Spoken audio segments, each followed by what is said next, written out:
Broadcasting live from the Business Radio X studios in Atlanta, Georgia, it's time for High Velocity Radio.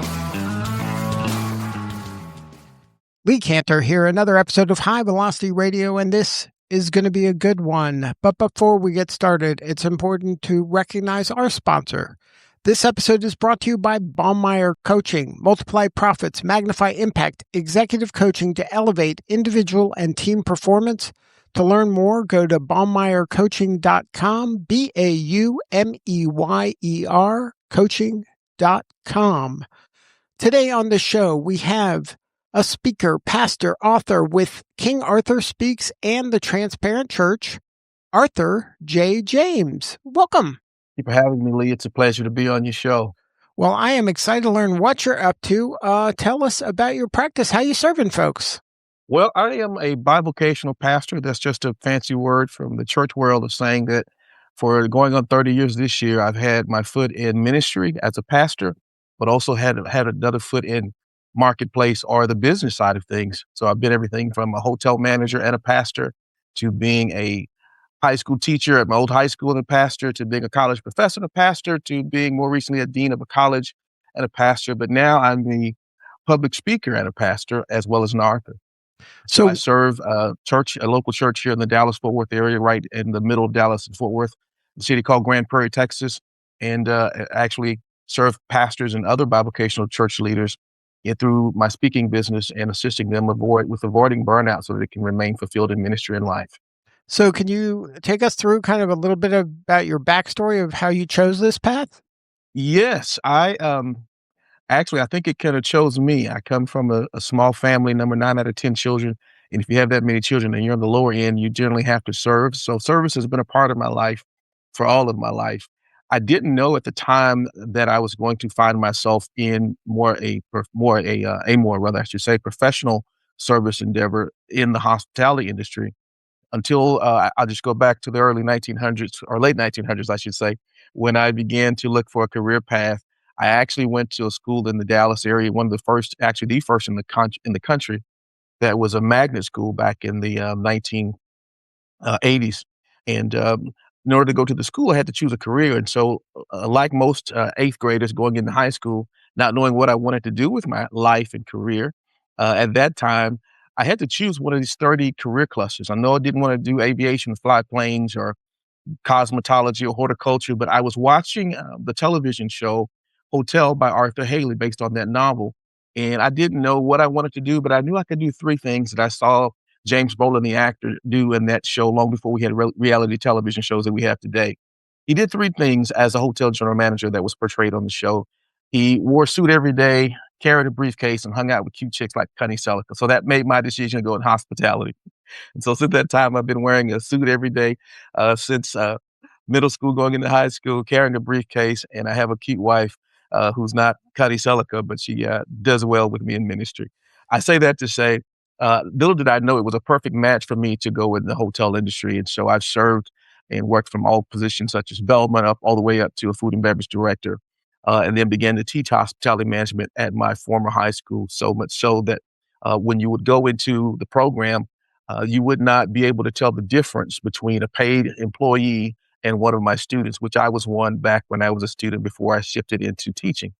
And fast forward through that, I managed hotels, taught hotel management, got a couple degrees in it, and began to do that until I was called to my first church in 2006 to lead a church as a pastor, but still being not an educator, but a hotel manager. And so the shift for me came realizing that there's a lot of time that, and I love the industry, but you have to be in the hotel to, in most cases, do the work. And so I was able to go into a hotel as an educator. That was my classroom, but still be in that environment, but also free me up to do more ministry. And so since that time, again, fast forward 30 years later, I've been doing that, teaching, preaching each week, and or leading on the business side or the educational side as a higher ed professional with more than 20 years experience as a professor, as well as more than 12 years experience as a dean with programs from A to Z, everything from automotive programs all the way down to welding, nothing with a Z, of course, but welding programs and hospitality in between that as well. And so that's been part of my journey. That's the Cliff Notes version of it. I'd be happy to answer any follow-up questions you may have. Well, what did you learn about hospitality that's has stuck with you so long that you stayed pretty much in that space for a long time? And it sounds like some of the ethos kind of weaves into your other work. So, can you talk about what it is about the hospitality industry that is so sticky for you, and what you obviously like and respect it so much? Sure. I love the fact that it's a service mindset and perspective. Even when you look at, take for instance what Rich Carlton used to say, I think they still use it as their mantra. We're ladies and gentlemen serving ladies and gentlemen. That's been my mindset from an early time, being in high school all the way through my adult life. I take that same mindset of serving people into ministry because that's exactly what it means to be a pastor or minister, to shepherd, but also to apply aid or to minister to people. And that's been my niche, whether it's in the business world or in the ministry side of things. And even as a speaker who helps organizations and shares at conferences, meeting the needs of the people that are there so that through service, they can understand that service as well as sharing strategies and tools to help them remain sustained and fulfilled in their calling means a world of difference. And so I got bit by the service bug. I think that in certain respects, we've lost the art of service, and I do my part to try to bring that back in whatever capacity I may find myself in, either on the ministry side and or the business side. A love for people, but also a connection of trying to do things right. And here's what else I learned through the years in that particular industry, as early as high school, that have stuck. Hard work, the principles that you find in attention to detail is one of the major lessons, life lessons that I learned at an early age that I still apply every day, whether that's being a banquet setup person to being a banquet manager, looking at the details when you walk into a ballroom, taking it from nothing to the breathtaking experience that a person receives once they walk into an event. And so I would say that attention to detail is critical alongside of that, just a service mindset. So you mentioned that you find that maybe some of the tenets of hospitality and service are lacking. What are some actionable things a business leader or a leader of any kind can take to kind of um, help his team kind of get that back and maybe get back on track when it comes to serving and hospitality? One thought that is off the bat is just simply taking ownership of responsibilities and or transactions. I'm a loyalist, Lee, and if I find a good restaurant that has serves good food and great service, I'll go there and eat the same menu until I can't anymore. Whether that's getting my car service, anywhere I find good service that's repeatable and consistent, I'm going to share it. Now, that being said, I also know that problems are part of the process. So no person or no company is perfect, but it's also in how you handle the mistakes, whether you're talking about as a dean having a challenge with a student that a student rather has with a faculty member, trying to find a common ground, figuring out what's happened so that it won't be repeated, but also making a fix, correcting the problem, apologizing, and not just apologizing, but finding a solution so that whether that's through a system or a process to where you alleviate the problem. I think we sometimes can make it harder than it has to be in our relationships and in our lives and businesses. But that's a huge part from my perspective, taking ownership of not just the successes, but also when there's a challenge or a failure, figuring out what's happened and how can you make it better or improve on the process. And at the end of the day, make it right. And then do you feel that level of accountability and personal accountability and responsibility, should that trickle to every member of the team? Definitely should. So everything starts. One of my mentors from afar, Dr. John Maxwell, he says everything rises and falls on leadership. And when you have a leader who's able to take responsibility and own when there's a mistake, because none of us are perfect, but also rights the mistake. You're on the road to creating a team that sees that transparency and that vulnerability, but also that level of accountability to make things right in any environment. That goes a long way. Creating a culture of not "I got you," but a culture of how can we improve, and realizing that you've got a safe place to fail. Now, failure is not our aim, but you want to do everything that you can to empower your team to make decisions, whether you're there or not, that are in the best interest of your guests or your customers, depending on your environment, but also the employees that are there. Creating that environment, you can use those same principles within the church confines. I've done my job to the best of my ability to create a culture, even at our church, where people feel seen and heard, but also feel like they're not just a number, but they matter and they have gifts and that we're here to serve them. And that our people know that I'm not always perfect. I'll share some of my mistakes, but also will share with you what I've learned from those and how we can all improve and make ourselves better for the greater good of mankind. Now, you mentioned burnout earlier. Is having a culture that is not great one of the causes of burnout? I would absolutely 100% agree with that. So burnout begins to show up when we begin to overextend ourselves, and it's really easy to do in both of the industries that I've worked a majority of my life in. Hospitality industry, one of the things that gave me an advantage being in that particular business is when I grew up in the business. By the time I went to the University of North Texas and to Texas Tech University to further and get a master after a bachelor's degree, I already knew that in the industry as a manager and or a staffer, you and I were going to have to work if you were in that industry, holidays and weekends, most times when everybody else is off, because it is a 24-hour, 7-day a week business. The expectation is that's when you've got to work. Same thing with the ministry. In as much as we're not open, our church doors are not open 24/7. But I have a phone that's on call. I'm on call 24/7 for major accidents and challenges and deaths and hospital visits. All that's tied into the process. But I say that to say this, that knowing that there is an always being on mindset that happens in a lot of our industries, particularly in the service sector, and those that are, you could take it the same thing. You see a high burnout rate in the medical field with doctors and nurses and nurse practitioners and those who are in that field who are open 24/7 and always meeting and serving the needs of others.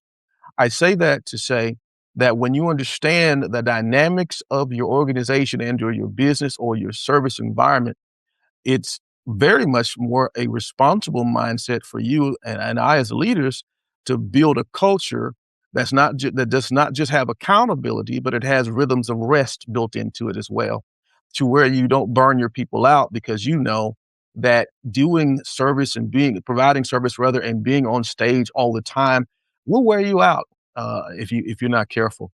And so I think it's responsible leadership to be able to understand that people have families outside of work and responsibilities, but not just that. We're living in a day and time where if we don't place a priority on self-care, we're not going to be able to take care of the others that we've been entrusted with the vehicle of service or businessship or partnership in the world. And so I think it's very top of mind for us to consider things such as health and balance. I say quite often, particularly as a pastor at our church, to our leadership team, we don't just do something because the church down the street is doing it or it's popular. Number one, if it's not tied to the mission and the vision, that doesn't necessarily mean that we have to do it, but also know that we have to have not just the ability to utilize our gifts, but also know something that's very important that goes along with character and competence, and that is capacity. That's one of the life lessons I wished I would have learned much earlier in my life because I used to be a jack of all trades, but a master at none, and have worked really hard to find a few lanes that I'm really gifted and competent in and passionate about, but also proficient, but also have that practice of praying for more capacity and giving my team members capacity so that we can carry the load that we've been designed to, not individually alone, but collectively as a unit. And so I would say to any business leaders and business owners watching or team leaders to realize that capacity is critical to the success of your organization because without it, it is hard to scale. Without it, it is hard to create a culture where everybody wins, not just the leader or the manager at the top.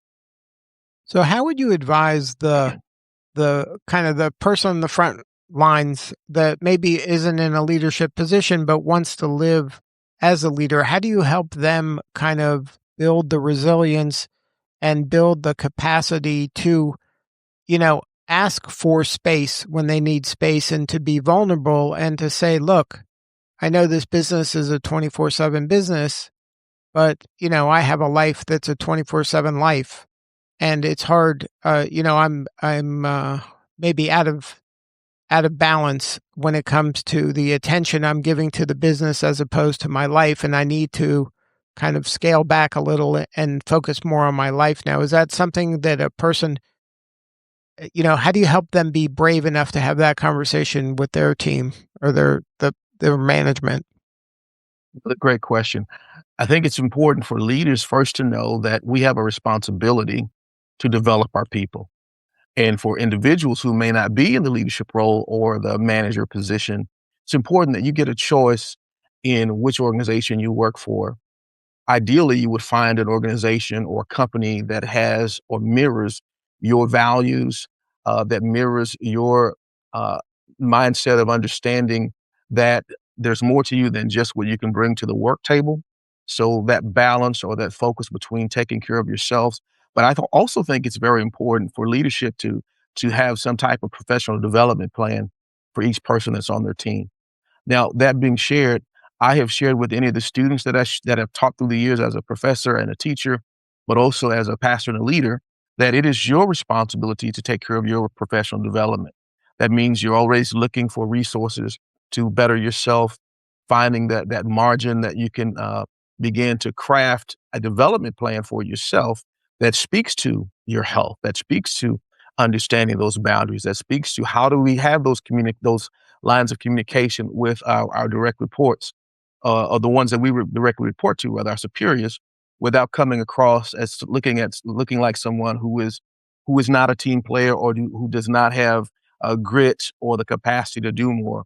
So I would say to them, begin to prioritize your own personal health. Do what you can where you are, but begin to learn your leader and begin to know the timing when to talk about those situations, but also present something that may be looked upon as being an avenue where you can begin to have margin. Many companies have employee resource groups that assist with that, but also there are programs that you can have where participated in some where you'd have a portion of margin built in your day to where you could take an extended 30 minutes to take care of your health and wellness programs with the theme I was trying to say, the concept. And so I would, once those are presented, I would make it a point if I was the person who was not in the leadership position to keep my eyes and ears open and maybe even present something that would also tie it to the bottom line. Because when you have healthier employees who are in better physical shape and mental shape, then they're going to be able to produce better, and that's going to eventually assist with building the bottom line. So I would say look for opportunities. I would say take your own professional development and your own self-care as number one of your priority, but also begin to look at what's already being offered at your organization. And if it's not offered, bring it as a suggestion to leadership from the standpoint of understanding it's not just you, but helping the team overall. And then ultimately take leadership of your own life and choose wisely, choose organizations that mirror your values and your priorities. Correct. You're not a hostage. You're walking in the door voluntarily every day. Yeah. So when you're working with companies, what does it look like? What is the pain they're having right before they start working with you? What's happening where they're like, I better call Arthur and his team? One of the things that happens is when you begin to look at many of the statistics that are out there. Schaefer Institute rather did a study back in the early 2000s related to the number of pastors in particular who are burning out and quitting the ministry. Lifeway did a research, more recent one, I want to say 2018, that spoke to the number of pastors and church leaders in particular that are leaving the industry. But you can also find some research out there that deals with the same thing, as I mentioned, with the health professionals and others who are in this high demand, high velocity businesses. And so when you have people leaving, as an educator, we're seeing it now with educators who are leaving. I know just close to home, a couple, I won't name their names, that are new teachers that are leaving education simply because it's such a challenging and a grueling environment to do that these days, to where if there's not any major changes done, we're still going to have that challenge being faced. And so once there's again, as I alluded to, when the bottom line begins to be affected, that's typically when leaders will reach out and say, hey, we're having this issue with folks burning out, or our turnover rate is extremely high. And that's one of the things that for years we would see in the hospitality industry. It's not uncommon to see anywhere upwards of 75% or more turnover in the hospitality industry.